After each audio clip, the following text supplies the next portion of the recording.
حاصل او تشریح د حدیث دار رونو چې نبی علیہ الصلوۃ و جبرئیل امین درې خیری کړی دی او الله پیغمبر په درې پیری امین ویل دی. نو دا خبره د تاسو په ذهن کې پرته ای چې دا خیری دی او عام کس نه دی، دا د یو بشر نه دی، دا خیری د ملائکی دی او په ملائکو کې بیا سید الرسل جو ته وی، سید الملائکه جو ته وی، دا دغه خیری دی جبرئیل. او دا امین په چا ویل دی؟ د دوالو جانو سردار صلی الله علیه وسلم په ویل دی نبی علیہ السلام. نو زه تاسو نه دا تاسو کومه چې کومې خیری نبی علیہ السلامو کی دا جبرئیلو کی او په هغه خیرو باندې امین نبی علیہ السلام وی، نو دا غي په قبولیت کې څه قسم شک شوبه شته؟ او دا خیری وکړه کوم ځای په منبر باندې په جمعات کې د محراب سره په خوا کې چې سور مقدس مقام دی. نو یاد لرئ ګوره دا درې خبرې چې اوس کومې ذکر کېږي دا زمونږ استاو دپاره ډېر قابل د غور دي. په ویښو غوږونو باندې به اورو، ځان به پې پوه کوو. ځکه ما اول کې ووایي دا خیرې چا وکړئ؟ سید الملائکه، د ټولو ملائکو سردار ملائکه چې دا جبرئیل امین. او امین پې چا ووایي؟ سید الانس والجن، افضل الانبیاء و افضل الرسل، امام الانبیاء صلی الله علیه وسلم په وی. نو په دې دعا په قبلېدو کې ګوره ذره شک نشته دی. اوس خبره د څوک لومبۍ خبره چې هلاک دي شي هغه انسان چې په ده باندې روژه راله او د مغفرت ونه کړی شو. یو خو د ستا ذهن کې دا خبره پردی چې په رمضان کې الله تعالی د هر چا مغفرت کوي، دې حدیث نه دا معلومیږي. خو بعضی امور داسې دي، بعضی موانع داسې دي، بعضی کارونه داسې دي چې هغه انسان وکړي نو د هغې د وجې نه دی د الله د رحمت نه او د مغفرت نه محروم شي. خبره باندې پوه شوي؟ دی د الله د خیر او د رحمت نه څه شي؟ محروم شي. لکه د هغې مثال داسې دی، یو بادشاه اعلان وکړي چې سبا که خیرې ماسپخین د 3 نه واله در 5 بجو پورې دا به زه یو خصوصي پیکیج ورکومه چې کوم خلک پلانکي ځای ته حاضر شو نو بس ای بل ته دستخط وکړي او زه وله یا د نغدو په شکل کې یا د راشن په شکل کې یو پیکیج ورکوم. اوس د بادشاه دا اعلان چې دی دا د ټول مملکت دپاره دی، د ټول حکومت دپاره دی.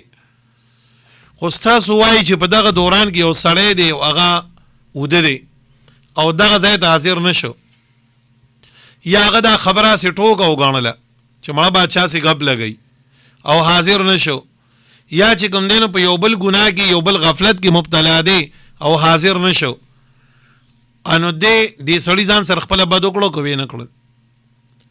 دغه شان رمضان کې الله د مغفرت دروازې کولو کړي دي، اعلان یې کړی دی. اوس که یو سړی د غفلت نه کاره دی یا یو سړی دا اعلان چې کوم دی ټوکه ګڼي نو هغه سړی به د دې خبرې نه محرومه کېږي. د دې د وجې نه زما رونو خویندو د ټولو خدمت کې مې دا عرض دی چې مهرباني د دې خبرې وکړئ چې د الله دا خبره ټوکه ګڼل نه دي پکار، د الله دا اعلان یو ټوکه یو مزاقه ګڼل نه دي پکار چې ګینې الله به موږ ته مغفرت نه کوي. او بیا د مغفرت د بندېدو چې کوم اسباب دي د هغې نه ځان ساتل، چې هغه په روژه کې بد نظري ده، هغه په روژه کې بد اخلاقي ده، هغه په روژه کې چې کوم دی فضول خبرې کول دي، هغه په روژه کې د بل مسلمان زړه ته تکلیف رسول دي یا خپله روژه خرابول دي. د دې خبرو نه ځان ګوره وساتئ. تاسو واورېدو؟ او ګوره که روژه کې یو سړي ته بخښنه ونه شوه نو یو خو تاوان دا ځای وشو چې د ده مغفرت ونه شو، یو تاوان یې دا وشو. خو لوی تاوان یې دا وشو چې نبی علیه السلام او د جبرئیل خیرې پې ولګېدې. د دې د وجې په دې روژه کې به الله ته ډېرې دعاګانې کوو، ډېرې جړاګانې به کوو، الله نه به غواړو چې الله زمونږ ستاسو مغفرت وکړي. ښه تاسو واورېده که نه؟ که رمضان کې یو سړي ته بخښنه ونه شي کله به ورته کېږي؟ تاسو واورېدو؟ ګوره دا نبی علیه السلام چې خیرې جبرئیل کولې او نبی علیه السلام پې امین وي نو دا دلیل د دې خبرې دی چې دغه ټایم کې الله هر چا ته بخښنه کوي، په دغه ټایم کې الله هر مؤمن مسلمان بخښنه کوي. خو ما سوا د هغه خلکو نه چې هغه دغه د رحمت دروازې په ځان خپل بند کړی دي. هغه بل حدیث کې ان شاء الله راشي، نور حدیثونو کې براشي تاسو اوریدو. یو په رمضان کې الله ته ډیر د قربت لار اختیارو، دعاګانې به کوو، جړاګانې به کوو او په الله باندې خپل مغفرت کوو. د دې لپاره چې د رمضان کوم برکات دي، مغفرت دی، هڅه منګه وشي. پوهېږئ که نه؟ لکه بله خلک داسې دي ګوره روژه را او تراویح نه کوي، تراویح نه کوي. بېګا ما بله هلکان نوجوانان ولیدل، ولکه ما تاسو تراویح ولې نه کوئ؟ دا ګوره دننه مونځ ولاړ دی، تاسو دې کې ګرځئ را ګرځئ. بل جومات کې زموږ نه مخکې مونځ و، زه روان خپل جومات ته، دننه د مونځ ولاړ دی، تراویح د تیارې شروع دی، تاسو دې کې یو شور او زوږ راسئ، ټول بالغانو. نو یو په خپله باندې او د خپل وامر اهلک بالصلاة واصطبر علیها، الله وی په خپل مونځ کوئ او خپل اهل و عیال ته هم حکم کوئ. لږ د دې مور پلار لم پکار دي که نه؟ که زوی یو ورځ دیاړی له ور نشي نو مور پلار سره څومره غمي، که زوی یو ورځ مزدورۍ له ور نشي نو مور پلار سره څومره بېګري. که دا زوی نوکر دی او دی یو ورځ نوکرۍ له ور نشي نو مور پلار تپوس کوي بچې تا لې چوټي درکړې ده کولی نه ځې، وایي که نه وایي؟ غم د دې یوه سره چې هسې نه نوکري خرابه نه شي. که سکول ته یو ورځ لوړ نه شي نو دا مور په خپله باندې ګینې پلار ته وله وایي، که پلار یې نی یا په کلي باندې یا وفات وي ماماګانو پسې ترونو پسې وله ورشي، خو لکه دا نه برداشت کوي چې دی پاتې شي. نو ولې د تراو دا مور نه وایي، دا پلار ولې تراو نه وایي؟ نو دا خو به هغه مور پلار وایي چې په خپله یې کوي که نه، چې یو پلار په خپله باندې کور کې پروت دی، ټي وي ته، موبایل ته، تراویح نه کوي، نه به د زوی نه څنګه تپوس وکړي، د لور نه به څه تپوس وکړي. نو د دې د وجې نه ګوره دا د مغفرت رضی دي، دا خطا کول نه دي په کار ښه. نو لومبی خبره خدا شوه. دویم پوړی باندې چې هغوی قدم کېښود نو ورته دا خبره وکړه، وی د الله پیغمبره هلاک دي شي هغه انسان، تباه دي شي هغه انسان چې ستاسو نوم مبارک، ستاسو تذکره د هغوی په وړاندې وشوه او د هغه په خوله باندې ډایرکټ صلی الله علیه وسلم رانغی. نو ګورئ یاد لرئ چې د رسول الله مبارک صلی الله علیه وسلم نوم اخیستی شي نو ډایرکټ ورسره درود شریف وایي. ښه درود شریف ورسره وایي، دا د مؤمن شان دی. ان الله و ملائکته یصلون علی النبی، الله فرمایي الله او دغه ملایکې چې کوم دي نو درود وایي پر رسول پاک، پای کې خپله معنا خلک کوي. مؤمنانو تاسو په هم ډېر درود او سلام وایي، موږ ته امر دی اللهم صل علی سیدنا و مولانا محمد وعلى آل سیدنا و مولانا محمد وبارک وصلی وسلم علیه. نو یاد لرئ چې کله د آیت ذکر شي نو درود شریف وایي. ښه علما لیکي چې یو مجلس کې د نبی علیه السلام نوم مبارک ذکر شو نو واجب د دې خبرې دي چې بنده په هغې باندې درود ووایي. که مثال یو مجلس داسې دی چې هغې کې یو نعتخوان دی بار بار د نبی علیه السلام نوم اخلي نو په لومبی ځل باندې په نبی علیه السلام باندې درود شریف ویل واجب دي او بار بار د نوم اورېدو سره درود شریف ویل دا مستحب دي. ګورئ ښه په لومبي ځل باندې واجب دي او بار بار اورېدل ویل دا مستحب دي. پوهېږئ که نه؟ نو چې د نبی علیه الصلاة والسلام نوم مبارک کوم ځای کې مورئ نو صلی الله علیه وسلم ورسره وایي. ښه او دې رمضان کې ځان له لازمي وګرځوئ چې یو سل پیرې بنده درود شریف وایي. هغه انسان ډېر کم نصیبه دی چې د الله د پیغمبر تذکره راله او د ده په خوله باندې ډایرکټ صلی الله علیه وسلم رانه. او دریم نبی علیه الصلاة والسلام وفرمایل فلما رقیت الثالثه، کله چې زه وختېدم درېمې پوړی ته نو قاله ما د جبریل وی هلاک دي شي هغه انسان چې دی مور پلار دواړه یا یو عمومي بوډاوالي لاندې کړي او دی د هغوی باندې ځان جنت ته بونځي. دا خبر هم ګوره نن معاشره کې ډېره زیاته ده.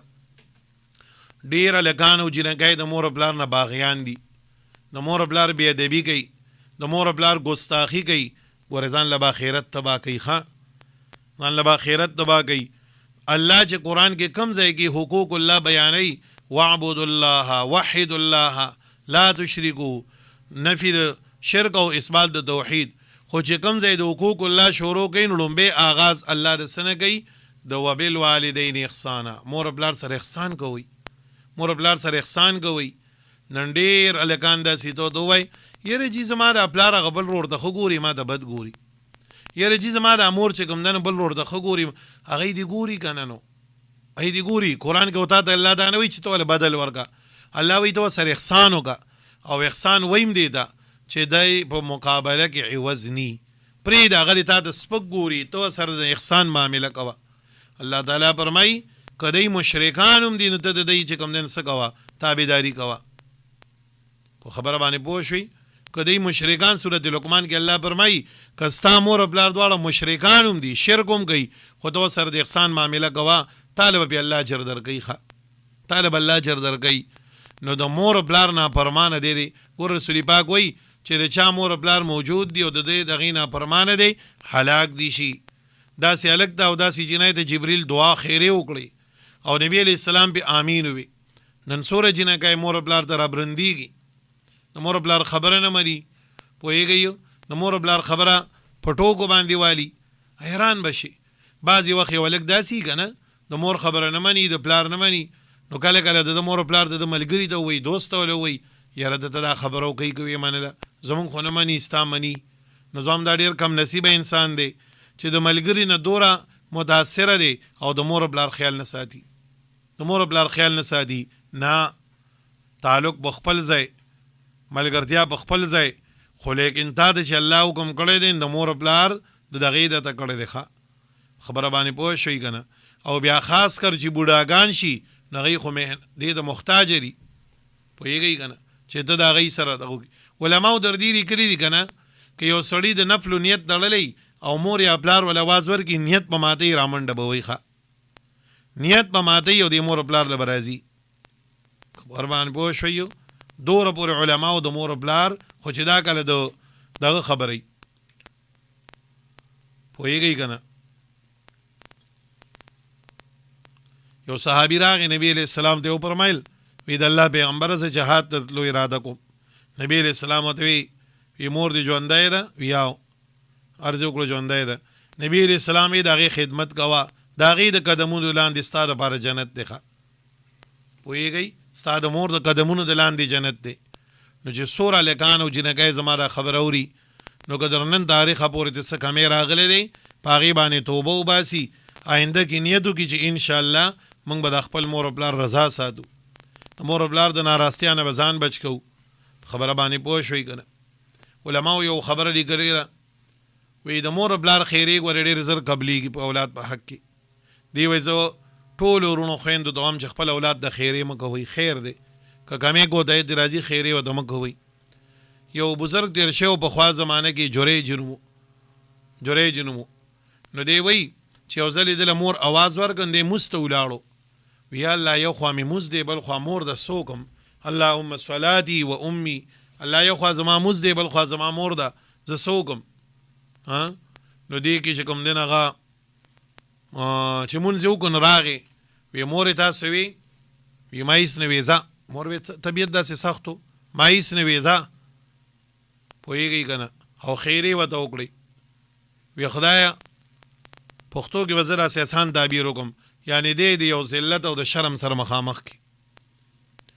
حالانکې مور یې څه وي صرف دا یې ورته وی چې راځي دې چرګانو ته دانې واچوه داسې دوره خبره خو نه وه چرګانو ته یا 15 منټه مخکې دانې یا وروستو نو څه خبره خو نه وه خو ټیم سره مور خفه شوه. وایي چې په هغه زمانه کې د ځان له بیا یو جونګړه جوړه کړې وه او عبادت به یې کو ډېر عابد انسان و ډېر نیک انسان و. نو دې نه پته ولګېده چې د مور پلار خدمت دا ډېر لازمي دی دا لوی عبادت دی دا ډېر لوی عبادت دی نو مور پلار خدمت کول دا لوی عبادت دی پوهېږئ که نه. بعضې خلک داسې دی پیرانو پسې ګرځي بعضې خلک تبلیغونو پسې ګرځي خو مور پلار دې نه ګورې ناراضئ دا ډېره غلطه خبره ده.